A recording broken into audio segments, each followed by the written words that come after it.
Pada suatu hari Rasulullah SAW ditemui oleh malaikat Jibril. Rasul pun bertanya, "Ada apa wahai Jibril?" Jibril menjawab, "Wahai Muhammad, sesungguhnya hari ini Allah Subhanahu wa Ta'ala sedang mengobarkan nyala api neraka, dan seluruh para malaikat amat ketakutan. Mereka tidak tahu harus bagaimana. Untung aku ingat," kata Jibril, "bahwa engkau Muhammad adalah sumber cinta dan sayang Allah Subhanahu wa Ta'ala kepada alam semesta. Dengan alasan itu aku kesini, bertabaruk mengambil berkah dengan cinta Allah kepada dirimu, ya Rasulullah, ya Muhammad." Rasulullah terdiam beberapa saat, kemudian bertanya lagi, "Wahai Jibril, ceritakan padaku bagaimana neraka itu sesungguhnya." Jibril menjawab, "Wahai Muhammad, neraka itu bagaikan lubang-lubang yang terdiri dari 7 tingkat. Jarak antara satu lubang dengan yang lain ialah perjalanan 70 tahun. Lubang paling bawah adalah lubang yang paling panas." Nabi SAW meneruskan pertanyaannya, "Lalu siapakah penghuni lubang-lubang neraka itu, wahai Jibril? Sampaikan kepadaku, Jibril." Jibril menjawab, "Lubang yang paling bawah diciptakan untuk orang-orang munafik.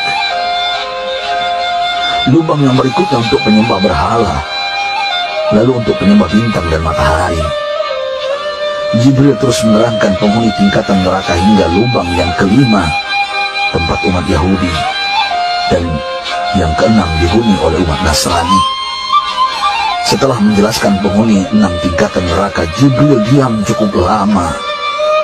Rasulullah SAW penasaran dan bertanya kepada Jibril, "Wahai Jibril, siapakah penghuni neraka yang ke-7?" Jibril diam saja tidak menjawab. Rasulullah SAW mengulangi pertanyaannya, tapi Jibril tetap diam. Rasulullah tambah penasaran dan mendesak Jibril agar dijawab pertanyaannya. Akhirnya Jibril pun berkata, "Umatmu, wahai Muhammad, mereka itu para pelaku dosa besar di kalangan umatmu, yang dimana sampai mereka mati belum sempat bertaubat." Mendengar jawaban Jibril, Rasulullah langsung jatuh pingsan. Jibril merangkulnya dan meletakkan tubuh baginda di atas pangkuannya. Tak berapa lama Rasulullah SAW sadar dan langsung menangis bersimbah air mata dengan terisak-isak. Rasulullah mempertegas pertanyaannya, "Wahai Jibril, apakah benar ada di antara umatku yang masuk neraka?" Jibril menjawab, "Benar, wahai Muhammad, pelaku dosa besar di antara umatmu yang belum bertaubat." Setelah itu Rasulullah menghadap kiblat dan sujud kepada Allah dalam isak tangisnya. Sesekali dengan suara pelan beliau membisikkan kata-kata, "Ummati ya Rabb, ummati, ummati, ummati." Beliau SAW tidak mengangkat kepalanya dalam keadaan seperti itu selama 3 hari 3 malam, kecuali setiap Bilal bin Rabah mengumandangkan azan, barulah beliau bangkit untuk menjadi imam, dan setelah itu kembali sujud lagi. Pada hari ketiga Abu Bakar menyadari hal ini, beliau mengetuk pintu Rasulullah dan mengucapkan salam 3 kali, namun tidak terdengar jawaban. Abu Bakar sedih dan berseru di hadapan pintu Nabi besar Muhammad SAW, "Apakah ada jalan untuk masuk ke rumahmu ya Rasulullah?" Tetap tidak ada jawaban. Di jalan Abu Bakar bertemu sahabat Umar. "Mengapa engkau menangis, wahai Abu Bakar?" kata Umar. Abu Bakar menceritakan keadaan Rasulullah SAW. Maka Umar pun melangkah menuju rumah Rasulullah dan terjadilah hal yang sama. Umar pun pulang dan menangis.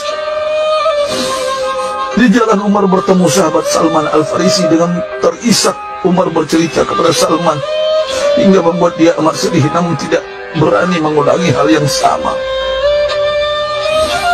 Salman melangkah menuju rumah Fatimah radhiyallahu anha dan menceritakan hal itu. Setengah berlari Fatimah menuju rumah ayah tercinta dan mengetuk pintu sambil mengucapkan salam. Mendengar suara lembut putri tercinta, sejuklah dada Rasulullah.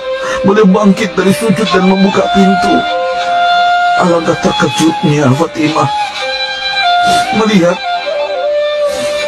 Rasulullah, ayah tercinta, amat kurus dan pucat.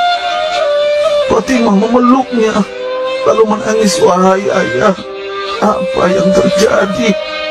Mengapa engkau amat sedih seperti ini?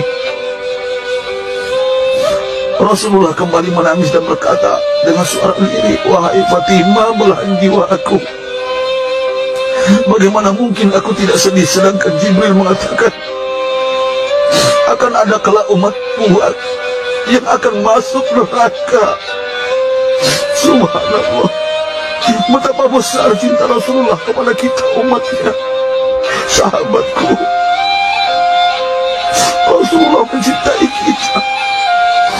Antaman ma'aman ahbabta, engkau akan berkumpul dengan orang yang kau cintai. Mari kita mencintai baginda Nabi besar Muhammad SAW yang mencintai kita umat yang tidak rela kita masuk neraka. Mari kita mencintai beliau dengan berselawat. Sahabatku, sampaikan, Rasul mengajarkan kepada kita, man dalla ala khairin falau mislu ajri fa'ili. Siapa yang menunjukkan kepada kebaikan, maka dia akan mendapatkan pahala seperti orang yang mengerjakannya. Mudah-mudahan ini menjadi pahala jariah bagi kita.